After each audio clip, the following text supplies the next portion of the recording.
One of the most important items, if not the most important item when owning commercial investment property, is to ensuring you've got the right type of tenant. Besides, it's a lifeblood of property or investment, is having the right cash flow from your tenancies. Protecting your commercial property investment from default is critical to ensure a steady rental income and long-term value for your property. I'll just go through a few strategies you should consider and go through what I regard as essential. Thorough tenant screening, using an agent or manager. Ensure that each tenant is screened accordingly. Have they got the financial ability to pay the rent? Have they got the business experience to run a business from there? Look at their profit and loss account from the last business, if you can. Their assets and liabilities. Do they own a property? What happens if they default in the rent? What chance have you got of recovering your rent? The business history. What places have they worked before? Have they owned similar businesses somewhere else? Have you checked with the previous landlords? Question them, check it thoroughly. Security deposit. Now, it's essential security bond, security deposit, same sort of thing. You've got to basically is an amount of money or guarantee that if a tenant does default, you can cash in under certain circumstances and recover your rental.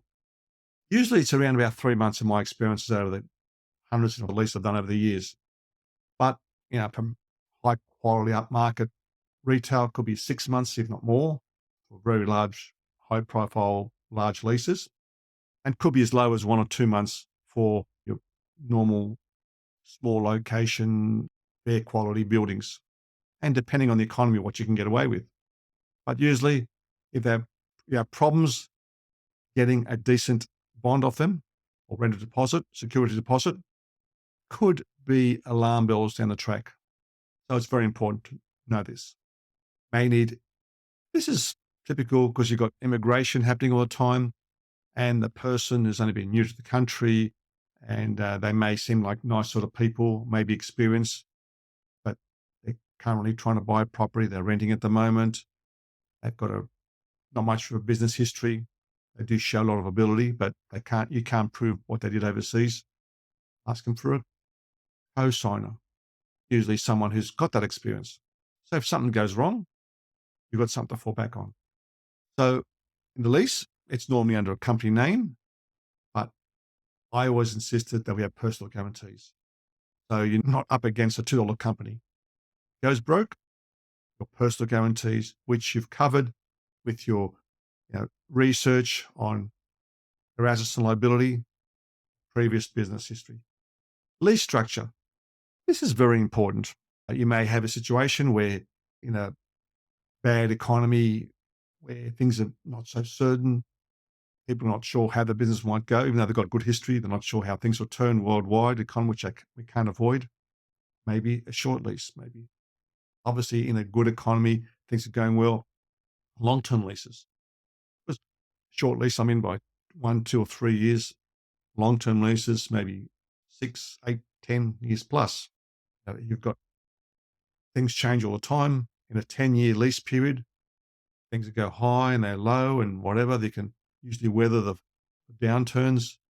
And that way you'll get the same rent and secure better for you because you're borrowing money to pay off the property. Bank sees that you've got regular payments over a long period of time with more importantly, long-term commitments.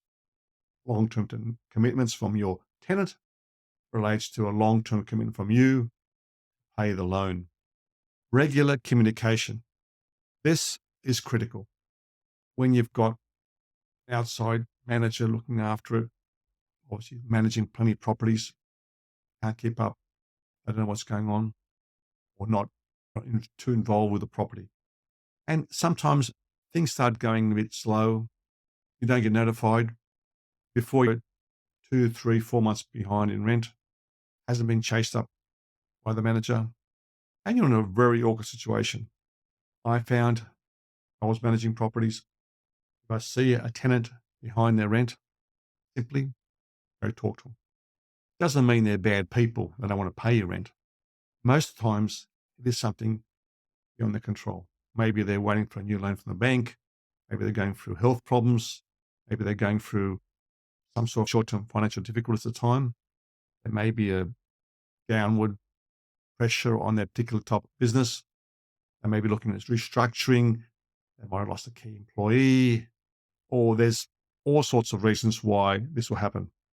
Before you jump to the conclusion that it's just a bad tenant doesn't want to pay their rent, talk to them. Ask them what the situation is. They will tell you most of the time. Be reasonable. Find a solution. They might be a short-term situation and there's money coming in down the track. Maybe work out a payment plan. Okay, we'll give you this month. Don't pay us this month. Pay us half rent next month. The following month, pay 20, 30% extra, etc., etc., etc. Whatever seems to fit in their budget they give you. You're surprised how many times it works out in a win-win situation on both sides. And then don't forget that tenants don't forget the situation too. Because there are many landlords out there who are unreasonable and just say, well, lock the doors, kick them out. Be negotiable if you can. You want to keep the income coming. Sometimes it's difficult to get a new tenant. Better keep the person you don't know. The situation is if things sour in the economy, I said before, these tenants won't forget. They'll support you. Things aren't going so well. Weather the storm. And then when things get better for both parties, we increase the rent. It'll be not so much of a problem because they know deep down that you've helped them down the track. Some don't appreciate it, but most would appreciate it. And you're regarded as a good landlord. Your reputation will grow and grow. People talk. Once you get a reputation of being a bad landlord, chance of getting good tenants. Tenant improvement allowances. Sometimes landlords may give reduced rent or free rent period where the tenant would invest in the property to improve it for themselves and obviously for the building. Maybe there's some work to be done. Maybe there's painting that wasn't done properly or some carpet or whatever, which could be normally part of the landlord's responsibility when another tenant vacates. And if it's obviously damaged situation, maybe you may have to change something to accommodate the new tenant. Even though it's mostly for the tenant's benefit, it could be good because you're getting a better quality tenant in your property, lifts the standards, and the chances of getting good tenants section of your building would improve substantially. Look at your insurance. Is it cover default in rental payments or property damage? So what sort of protection is your insurance policy giving you? Speak to your insurance broker. Consult with your commercial property coach or consultant or agent or manager. Make sure you're covered because things happen. You do get bad tenants that just don't want to pay rent, want to get much out of the property as possible, disappear, maybe dispute, which they're not happy with. They might even damage your property before they leave. Make sure you're covered there. As well as your bond, have a proper insurance policy. Diversification, maybe a variety of tenants in different areas. It's good to keep, it could be an office building with or lawyers in there, doctors or medical people or educational people. But sometimes it's good to get a bit of a mix because things change all the time. Some businesses keep growing, some business slow down over time, go through low periods. So just diversification is important. Keep a watch on the market. What is happening in your area? Is the demographics changing? Is a new type of person coming in, new type of tenant? Is the area getting older or younger? So it shows the demand for certain things like older population may mean greater need for health services. Younger population, more affluent population, growth, more restaurants or entertainment facilities. Look around, see what the area is doing. Who are moving out, who are moving in. Keep a close watch on what the rental is in the area. Is it increasing? Is it declining? When you've got things go wrong in the economy, worldwide situations, whether recession or share market crashes or such as pandemics, etc., things slow down, you may have to accept a lower rental. Keep an eye on how your tenant is going. Can you see a reason why their business is declining and maybe they're slowing down on rental payments? Get in early. You see a problem, act quickly to ensure it doesn't escalate. You may have to be a bit more negotiable for a certain period of time with the rental payments or when they're due. As I said in the previous comment, talk to your tenants. Maybe reduce the rent for months, as happened with the pandemic and other situations. And then when things get back to normal, have full rent. Most tenants don't forget the situation. That could be a good bargaining chip 2, 3, 5, 8 years down the track. When the economy gets stronger, you can charge more rental. You always go back, well, look, I supported you when things were going so well.